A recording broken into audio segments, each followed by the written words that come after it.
Setelah runtuhnya Orde Baru di tahun 1998, maka sejak saat itu periode bernegaranya berjudul Era Reformasi. Bersama ini, selama tahun 1998 hingga tahun 2023, reformasi memasuki usia 25 tahun. Inilah sekilas data ekonomi dalam kurun waktu 25 tahun. Kita awali dengan posisi hutang. Data posisi hutang Indonesia per 31 Maret 2023 adalah 7.900 triliun rupiah atau naik 738%. Naik sebanyak 6.900 triliun rupiah dari hutang Indonesia pada awal reformasi di tahun 1998, yaitu sebesar 940 triliun rupiah saja. Ini menunjukkan dalam kurun waktu 25 tahun reformasi, posisi hutang Indonesia tumbuh 30% setiap tahunnya atau bertambah 278 triliun rupiah per tahun. Ada 5 pemerintahan dalam masa reformasi, di mana reformasi ditandai dengan jatuhnya Presiden Soeharto, kemudian berlanjut dengan Presiden peralihan Pak B.J. Habibie, yang dilanjutkan ke pemerintahan Gus Dur Megawati di tahun 99 sampai 2004, kemudian Pak SBY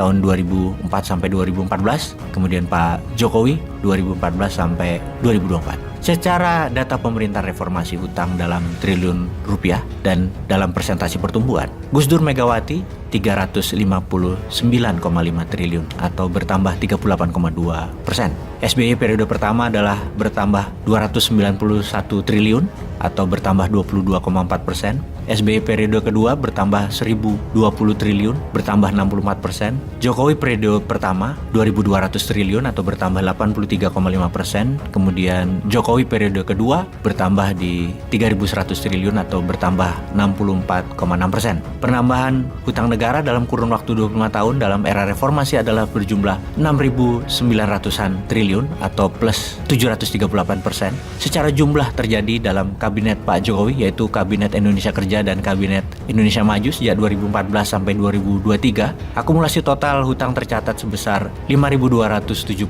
triliun rupiah atau hampir 6 kali lipat dari periode Pak SBY dan hampir 20 kali lipat dari periode Gus Dur Mega. Hutang ini belum termasuk hutang infrastruktur kereta api cepat yang dinyatakan akan dilakukan pada April 2023. Besar kemungkinan posisi hutang di akhir kerja Kabinet Indonesia Maju di tahun 2024, beban hutang akan melampaui 9.000 triliun. Posisi hutang akumulasi ini adalah posisi hutang terbesar dalam sejarah NKRI berdiri sejak tahun 1945. Surat hutang negara mayoritas dimiliki Bank Indonesia dan perbankan, pertanda beratnya untuk ditanggung oleh pemimpin siapapun itu di tahun 2024 sampai 2029 pada Global Bond RI. Hasil ekonomi reformasi dapat kita simpulkan, utang tumbuh tapi kesejahteraan per kapita turun. Kecepatan pertumbuhan utang dalam 25 tahun, yaitu tahun 99 sampai 2023, kira-kira adalah 31%-an per tahun, sementara PDB per kapita dalam kurun yang sama hanya 8,55% per tahunnya. Ini menunjukkan selama 25 tahun reformasi penambahan utang tidak sebanding dengan penambahan kesejahteraan per kapita masyarakat Indonesia.